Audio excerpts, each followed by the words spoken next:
ऐसे साबित कर देंगे जैसे आप बोल रहे हो। हाँ। आपको चिंता हमारी नहीं, बीजेपी के, मैं जवाब दे रहा हूँ। मैंने पूछा कि अगर इनको पहले इनको ले लेने दो, मतलब इनका इरादा जाहिर हो गया ना बैठो, तो इनको पहले हम ठंडा करें। एमएलए कौन है जिसने कंप्लेन की है? किसने पैरवी की है? रुक जाओ, धीमे धीमे बोलो। बीजेपी की। ये घटना कहाँ घटित हुई है? कोलार में, कर्नाटक में। सुनी कहाँ गई है? सूरत में, गुजरात में, जो माननीय प्रधानमंत्री जी और माननीय गृह मंत्री जी का क्षेत्र है। तो अगर कंप्लेन बीजेपी की है तो मैं किसको कहूँ आप दोषी हो? इसलिए बीजेपी दोषी। कोर्ट से अगर रिलीफ नहीं मिलती है राहुल गांधी जी को, तो आपका आगामी चेहरा कौन होगा 2024 के चुनाव में? माँ विंध्यवासिनी के चरणों में बैठकर मैं ये कह रहा हूँ कि हाइपोथेटिकल क्वेश्चन के जवाब नहीं दिए जाते काल्पनिक सवालों के। अभी तो हमने रिलीफ मांगी नहीं। इसमें 3 पॉइंट हैं जिस पे हमको रिलीफ मिलेगी, वो बहुत महत्वपूर्ण है कि कर्नाटक का एक चुनाव की सभा में दी गया भाषण की सुनवाई कर्नाटक के बाहर कैसे हो सकती है गुजरात में, नियम 202 का उल्लंघन, इसी पे मिल जाएगी। दूसरा, इसमें जो सजा का प्रावधान है मैक्सिमम 2 इयर्स है।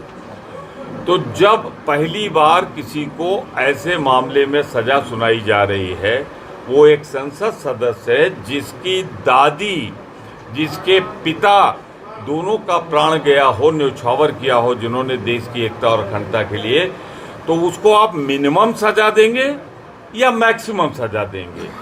तो इसमें 2 साल मैक्सिमम थी, 2 साल दी गई है।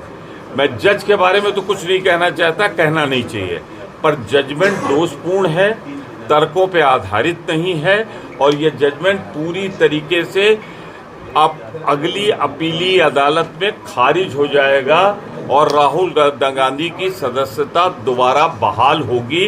मैंने 3 पॉइंट गिना दिए हैं, जुडिक्शन का पॉइंट, लीगल पॉइंट, मैक्सिमम सजा की, क्योंकि 2 साल यानी 365 दिन और 364 दिन दोनों मिला दिया जाए, सदस्यता बहाल हो जाएगी। ये तो मैक्सिमम इसमें नहीं दिया जाता। आप लोगों ने आज तक इतनी, क्या कहेंगे राहुल गांधी की जिस तरह से सदस्यता खत्म हुई है, क्या कहेंगे? जो राहुल गांधी कहते थे वही मैं दोहरा रहा हूँ कि इस देश में लोकतांत्रिक संस्थाएं खत्म हो रही है, लोकतंत्र पर सीधा प्रहार हो रहा है।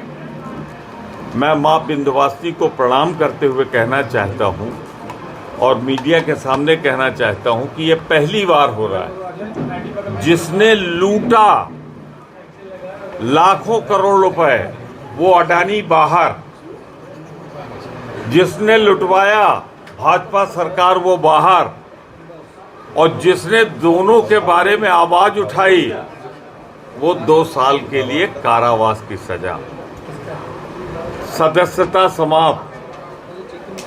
मैं सिर्फ इतना कहना चाहता हूं कि इसी को कलयुग कहते हैं, इसी को तानाशाही कहते हैं, इसी को आवाज उठाने के वाले के खिलाफ, जैसा पुराने जमाने में हम सब सुनते थे, उसकी आवाज को खामोश करना कहते हैं।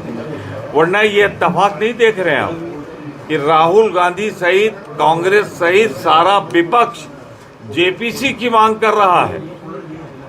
सदन सामान्यता विपक्ष व्यवधान पैदा करता है, ये पहली बार हो रहा है कि विपक्ष व्यवधान नहीं कर रहा है, सत्तारूढ़ दल सदन नहीं चलने दे रहा है। कहीं उनकी, मैं वही शब्द दोहरा रहा हूं जो राहुल जी ने दोहराया है, कहीं उनकी चोरी न पकड़ी जाए।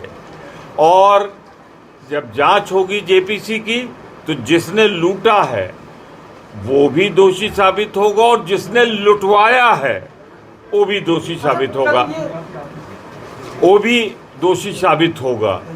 तो आप देखें ना क्या इत्तेफाक हुआ, राहुल गांधी ने आवाज उठाई, उनकी सदस्यता गई। जिसने पूरे विपक्ष ने किया उसकी आवाज खामोश कर दी गई। तो कुल मिलाकर मैं कहना चाहता हूं इस देश में लोकतंत्र खतरे में है। जो लोग ऐसा महसूस करते हैं उन्हें एक मंच पर आना होगा तानाशाही को रोकने के लिए, आगामी चुनाव के लिए। ये वक्त की जरूरत है, वक्त की आवश्यकता। अगर राहुल गांधी जी को कोर्ट सुविधा नहीं मिलती है तो आपका आगामी चेहरा कौन होगा चुनाव में 24 की? ये बीजेपी का है, तो ये कोर्ट के फैसला को आप बीजेपी को कैसे साबित कर रहे हैं? बीजेपी का ये आरोप है। हम ऐसे साबित कर देंगे जैसे आप बोल रहे हो। हाँ। आपको चिंता हमारी नहीं, बीजेपी की मैं जवाब दे रहा हूँ। मैंने पूछा कि अगर इनको पहले इनको ले लेने दो, मतलब इनका इरादा जाहिर हो गया ना बैठो, तो इनको पहले हम ठंडा करें।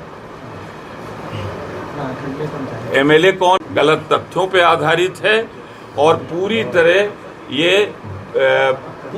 तरह कानून की नजरों में खारिज किए जाने योग्य है। बीजेपी ये कह रही है कि ये ओबीसी के खिलाफ उन्होंने बोला था, चूंकि ओबीसी की भावनाएं आहत हुई थी इसलिए ये हुआ है। शिकायत ओबीसी ने की थी, फैसला कोर्ट ने दिया, तो बीजेपी का ये कहना है कि ओबीसी के खिलाफ उन्होंने किया। अब हम आपको दो चीजें बताएं, आप चौंक जाएंगे मिर्जापुर में।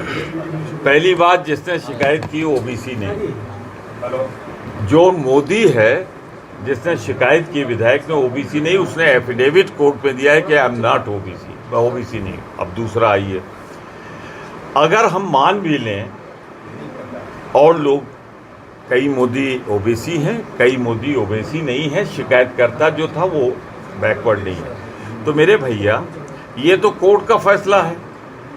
ये ईडी इनकम टैक्स तो आती है मोदी जी के अंतर्गत। ये जो लालू यादव पे हो रहा है, तो क्या यादव लोग अब अपर कास्ट हो गए? ये जो कर्नाटक वाले पे ईडी का छापा पड़ रहा है, मैंने कोर्ट के फैसले की बात नहीं कर रहा हूं, तो सरकार सीधे करा रही। शिव कुमार जी, क्या वो अपर कास्ट हो गए? हमारे हरिजन अध्यक्ष पे, अनुसूचित जात हरिजन पे जो हो रहा है, तो क्या वो सवर्ण हो गए?